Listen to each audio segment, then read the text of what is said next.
అమరావతి రాజధాని రైతులకు పెండింగ్లో ఉన్న కౌలు నిధుల విడుదలకు ఏపీ ప్రభుత్వం సిద్ధమవుతోంది. సెప్టెంబర్ 15లోగా రైతులకు కౌలు నిధులు వారి ఖాతాల్లో జమ చేస్తామని తెలిపారు మంత్రి నారాయణ. రైతుల సమస్యల పరిష్కారానికి ప్రభుత్వం కట్టుబడి ఉందని తెలిపారు నారాయణ.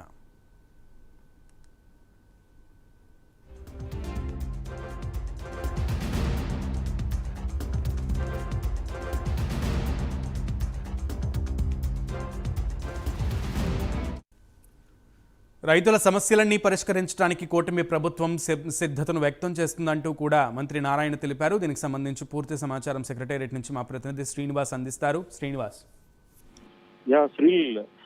ఆంధ్రప్రదేశ్ రాష్ట్ర రాజధాని అమరావతి నిర్మాణానికి ఇక్కడ చుట్టుపక్కల ప్రాంతాల గ్రామాల ప్రజలు చంద్రబాబు పిలుపుతో దాదాపు 35,000 ఎకరాలు వాళ్ళు ల్యాండ్ పూలింగ్ కింద ప్రభుత్వానికి అప్పజెప్పారు. రాజధాని అమరావతి కోసం వాళ్ళు తమ భూముల్ని కూడా పచ్చని పంట పొలాలను కూడా త్యాగం చేశారు. దీనికి సంబంధించి కూడా అప్పట్లో గత టీడీపీ ప్రభుత్వ హయాంలో కూడా రాజధాని ప్రాంత రైతులకు ఎలాంటి నష్టం జరగకుండా కౌలు రైతులకు కూడా కౌలు అందేలా కూడా రైతు సమస్యల్ని పరిష్కరించే విధంగా కూడా అప్పటి తెలుగుదేశం ప్రభుత్వంలో ముఖ్యమంత్రి చంద్రబాబు నాయుడు అన్ని చర్యలు చేపట్టారు. అయితే వైసీపీ ప్రభుత్వం అధికారంలోకి వచ్చాక ఇక్కడ రాజధాని ప్రాంత రైతుల్ని పూర్తిగా విస్మరించింది.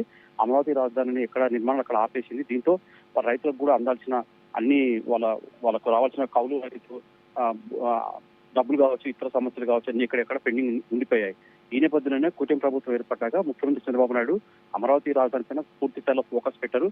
రాజధాని నిర్మాణం పూర్తి చేయాలని చెప్పేసి ఆయన ఒక దృఢ నిశ్చయంతో పురపాలక శాఖ మంత్రి నారాయణతో పాటు ఇతర ఉన్నతాధికారులు కూడా త్వరితగతిన అడుగులు వేస్తూ ముందుకెళ్తున్నారు. ఈ నేపథ్యంలోనే రాజధాని ప్రాంత రైతులకు ఇవ్వాల్సిన గత వైసీపీ ప్రభుత్వం 3 ఏళ్లుగా కౌలు రైతులకు ఇవ్వాల్సిన పరిహారాన్ని కూడా ఇవ్వకుండా ఎక్కడికక్కడ నిలుపుదల చేసింది. దీంతో ముఖ్యమంత్రి చంద్రబాబు నాయుడు దృష్టికి పురపాలక శాఖ మంత్రి ఈ సమస్యను తీసుకువెళ్లారు. దీంతో ముఖ్యమంత్రి చంద్రబాబు నాయుడు కూడా కౌలు రైతులకు ఇవ్వాల్సిన ఏదైతే పరిహారాలు ఉన్నాయో ఆ 3 ఏళ్లుగా దాదాపు 500 కోట్లకు పైగా 3 ఏళ్లుగా వాళ్ళకి పరిహారం ఇవ్వకుండా ఇబ్బంది పెడుతున్నారు. వీటన్నిటిని కూడా కూటమి ప్రభుత్వం ఏర్పడ్డాక ముఖ్యమంత్రి చంద్రబాబు నాయుడు అలాగే పురపాలక శాఖ మంత్రి నారాయణ ప్రత్యేక చొరవ తీసుకుని కౌలు రైతులకు ఈ మొత్తాలను కూడా ఇచ్చేందుకు కూడా ప్రభుత్వం అన్ని సిద్ధం చేసింది. వచ్చే నెల 15 లోపల కూడా అయితే దాదాపు 500 కోట్లుగా నిధులు ఏదో బకాయి ఉన్నాయో ఆ బకాయి నిధులు కూడా విడతల వారీగా కూడా కౌలు రైతులకు తమ ఖాతాలో కూడా జమ చేసింది కూడా ప్రభుత్వం చర్యలు చేపట్టింది. ఇప్పటికే ఆ దిశగా కూడా ప్రభుత్వం అన్ని ఏర్పాట్లు చేసింది. అయితే ఈ రోజు జరిగే సిఆర్డీఏ సమావేశంలో కూడా ముఖ్యమంత్రి చంద్రబాబు నాయుడు దీనిపైన కూడా చర్చించి అధికారులకు అలాగే ఇతర దీనిపైన చర్యలు తీసుకోవాల్సింది కూడా ఆదేశాలు ఇచ్చే అవకాశం ఉంటుంది. సతీష్. రైట్.